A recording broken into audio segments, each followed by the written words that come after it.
Hi, everyone. It is Kimber, the Study Abroad Specialist, and welcome to day 12. Yes, day 12 of the Learn How to Study Abroad in 30 Days series. If you have not had a chance to catch up on the first 11 videos within this series, I'd highly recommend that you head over to the playlist and do that. It's going to give you a lot of great context as we go along further. So in today's module, we are talking about letters of recommendation / references. This is something that will, similar to essays, play a pivotal part in your study abroad applications. And you're going to want to spend some time making sure that you are able to craft a list of people who can give you great references, great letters of recommendation, so that when the application pool begins to open and people are submitting, that yours is at the top of the pile and that you get selected for the program that you're interested in the most. Let's go ahead and head into the video. So for day 12 of our 30-day series, we are talking about letters of recommendation and why they are important to study abroad. So letters of recommendation, what are they? So with letters of recommendation, I always like to sort of calm students' nerves when they get to this point. I feel like there's a few points within the study abroad process that students get nervous about. So definitely finding a program, which obviously makes sense, and then having that conversation with the parents, and then thinking about letters of recommendation, because I feel like anytime there's something where it's out of your control, that's just a human response. You feel like, how is this going to work? So with letters of recommendation, they are important because they're going to help sort of tie everything together. So you have the application, you have your transcripts, you have your essay, your personal statement, your letter of motivation, but then you also have these sort of outside people speaking about you and sort of vouching for you, and definitely being able to tell a bit more of the story about who you are, what you're about, what makes you tick.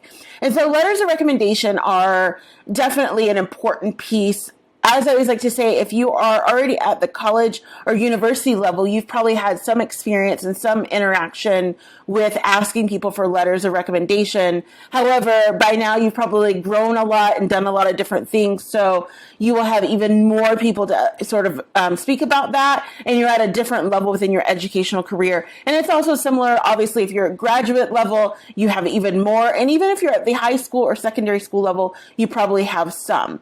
So letters of recommendation are going to be very valuable to sort of seal the deal and bring everything together to make your application package complete. Now, I just quickly wanted to talk about reference letters, because there are some instances in academia where you may see, certain schools or certain programs asking for reference letters. But a lot of times references are more sort of left to the employment side of things. So once you actually are out into the real world and looking for a job, or even if you're looking for an internship, they may ask you to list your references. So I just wanted to quickly talk about sort of the difference, because they're not exactly the same. So reference letters are much more generalized. So compared to a letter of recommendation, where we're going to talk more about like who you should choose in a minute. But compared to letters of recommendation, someone offering you a reference, while they can get as specific as they want, it's typically is going to be much more generalized of, sort of vouching for this person, saying, they are going to be great for this particular role. They're going to do a good job. Maybe they might showcase how you did something for them in the past. So it's going to be slightly more generalized compared to a letter of recommendation.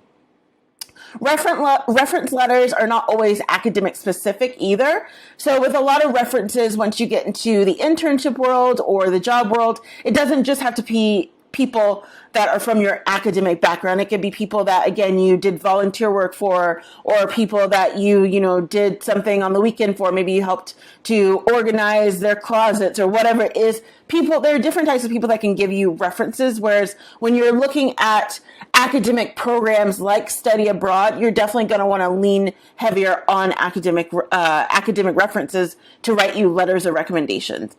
Reference letters verify ability, but do not always analyze viability. So I always like to sort of stress this with the students I work with, that there's a difference between ability and viability. So your ability to do something doesn't mean that you're going to be the best person for that job. So let's say that, maybe in my particular case, I can use an example. My ability to, sit and, add up different math tables or whatever. I have the ability to do that, but I can tell you from personal experience, I would probably not be the best person to do that. Math is not my strong suit. So that was probably like a weak example, but you know what I'm saying? It's like, just because you have the ability to do something, it doesn't mean that you are the most viable person. And a lot of times reference letters don't necessarily showcase sort of that whole picture. And so they'll focus more on your ability to do it. Like, yes, this person has the ability to, I don't know, show up on time and, you know, make a great sandwich, but I don't know if they'll be the best person to run the sandwich shop, if that makes sense to you. So I just like to always stress that with the students I work with. And then a lot of times references tend to be a lot less formal. So as I was saying, compared to a letter of recommendation where, you know, it actually is a letter, a lot of times references can also be taken over the phone, whereas most of the time, if a program like study abroad programs are asking for a letter of recommendation, they may follow with that person by the phone, but they want an actual letter, something concrete, either, you know, obviously in paper or digitally, but something that is tangible compared to reference letters, which can come in letter form or could actually take place over the phone. So just keep that in mind. So who do I ask for letters of recommendation? So this is another great question that I get from a lot of students that I work with. So I will just say that when you're thinking about reaching out to people, and this is going to follow you for the rest of your life, even as you get into your career and you start thinking about references, is that the tone matters more than the method of outreach. So I know that we live in a very digital world. So there may be an instance where if you're just on campus and you want to ask someone, you go to their office, and that's totally fine. Or, you know, obviously you could always shoot them an email or send them a text, however you communicate with them. That doesn't really matter as much, but I want you to definitely focus on the tone that you use. And you always want to come into that situation when you are doing letters of recommendation, when you're asking for letters of recommendation, to be very humble in that way. And I know that a lot of people don't like the idea of like being humble, but I think that in that sense, you need to approach it from that way of they are doing you a favor. There's no requirement for anyone, like anything else in life, to give you anything. And so with a letter of recommendation, while most academic people are so thrilled to do it, they do it all the time. You know, they may be doing 50 at a time. They're used to doing that.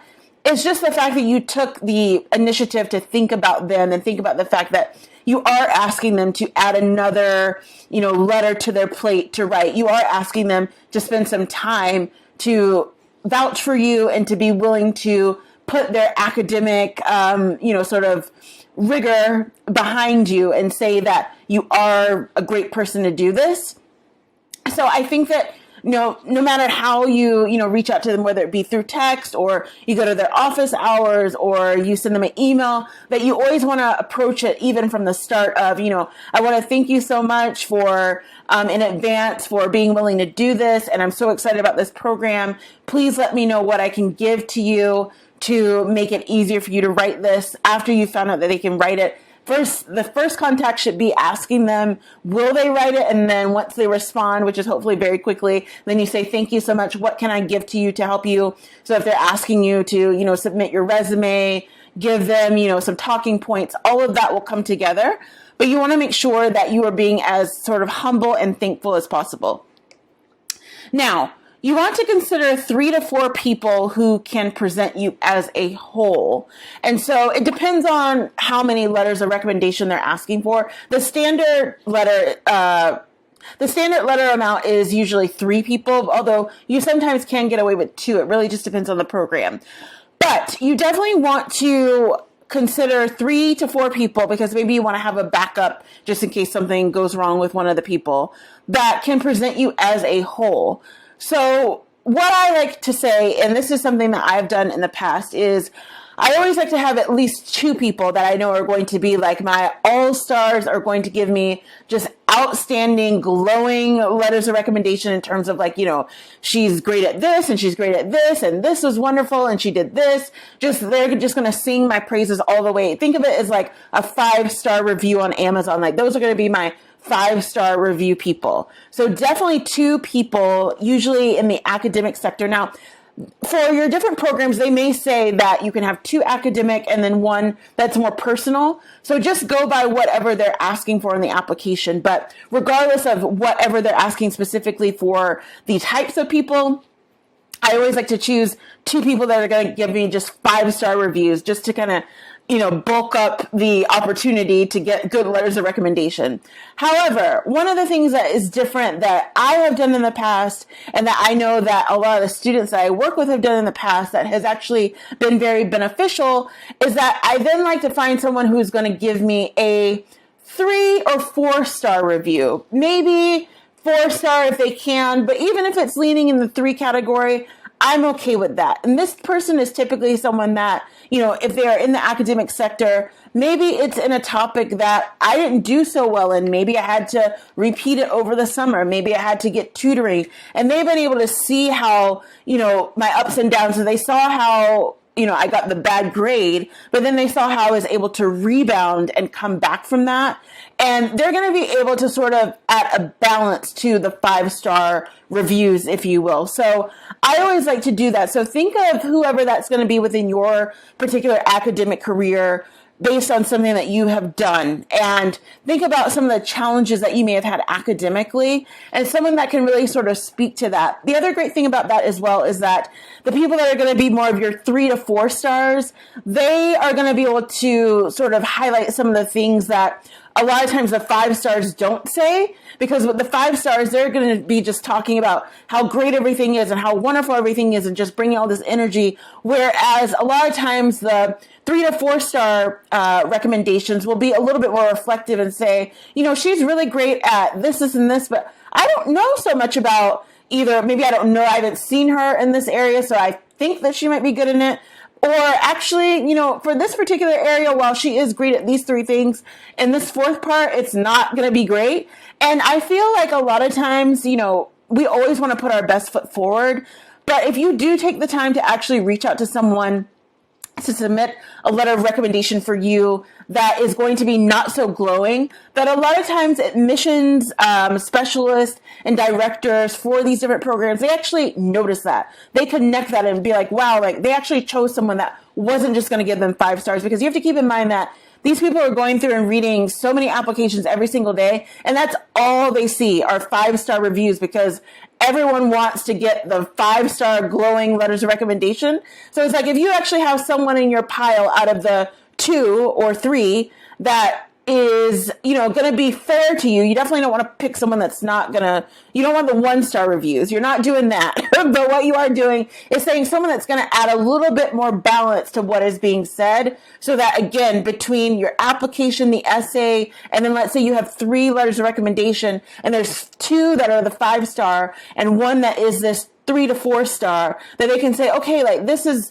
more the picture of the person I can see. And again, they're not looking for someone that is coming in completely perfect. They know that you're not perfect. You're a human being, but they want to see where are some of the weaknesses, because that may impact you during your study abroad program. So definitely just keep that in mind.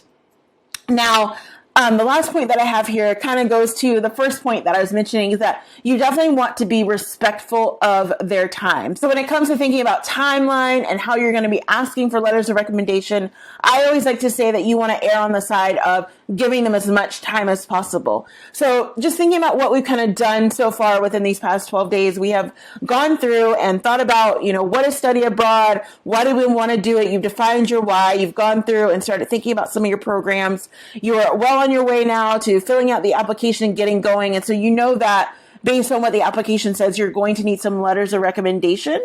So it would be right now, not necessarily right now in this very minute, but right now at this point in stage, even before, let's say, maybe you're still working on your essay, you haven't even thought about submitting anything, that you would want to start tapping on people to, say, I may need a letter of recommendation, let's say within the next 6 weeks.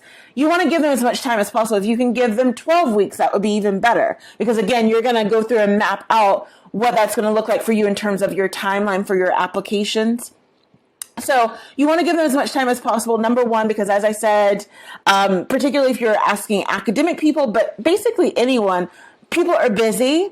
And with academic people specifically, they're used to doing this, so they probably have their own template and everything that they are, ready to go with, but they need as much time as possible. That's just a sort of genuine, kind, respectful thing to do. So I always like to say that if you want to be really nice about it, from the minute that you decide on whatever program you're going to be doing or programs that you want to apply for, that you go ahead and start tapping on people and say, like, I'm interested in applying for these programs. I'm interested in getting a letter of recommendation from you. Can you please, would you be willing to write it for me? And if that would happen within, let's say, 12 weeks before you're going to submit your application, that's kind of nice. But even if it's like 4 weeks before, like, there are people that are used to kind of dealing with people that are, late starters. So that's totally fine. There's not a perfect time to do it. But what I don't want you to do is, you've got your application together and you've gathered your transcripts and you've gathered, let's say, if you have to take test scores and all that's done, and then you've left your letters of recommendation for the last minute. And so depending on how the program works, most of them will probably want the person who's going to be recommending you to send it separately. So what they do is you submit the application and then they'll have a list of the people who are going to be your letters of recommendation. And you just let this person know that I just submitted this and I need a letter of recommendation. Today is Sunday. And so I need it by Friday. That is not what you're going to be doing. You do not want to ever leave someone in a bind like that. Number one, because they may or may not say, yes to you. I probably would not say yes if a student came to me like that, like, oh, I need it by Friday and it's Sunday. But also too, it just shows a lack of, not being prepared, of disrespect of other people's time, and just not really an interest in actually getting into the program. Because if this is something that you really care about and this is something that you really want to do, then you would cover all your bases beforehand and make sure that every part that is going to need something from someone else, that is fully covered. So just more than anything, in addition to the people that you choose, please be respectful to their time and please understand that this is not something that they are required to do. So you want to be as thankful to them as possible and be respectful of what they are doing for you. So I hope that by this time you now have a maybe long list, it could be a short list of people who you think can give you a great letter of recommendation for study abroad, and that you will begin reaching out to them. Even if you have not even started your application process, just let them know that this is something that you're planning to do and that you would love for them to give you a recommendation when it is time. I promise you that there's nothing more important than making sure that you are doing things like this in advance. It shows a respect for people's time and also shows that you are a professional. I know that you are. And so definitely go ahead and start tapping on those people to reach out to them to give you your letter of recommendation, whether it be now or in the future. I hope that this information has been helpful for you today, and I will see you in tomorrow's video.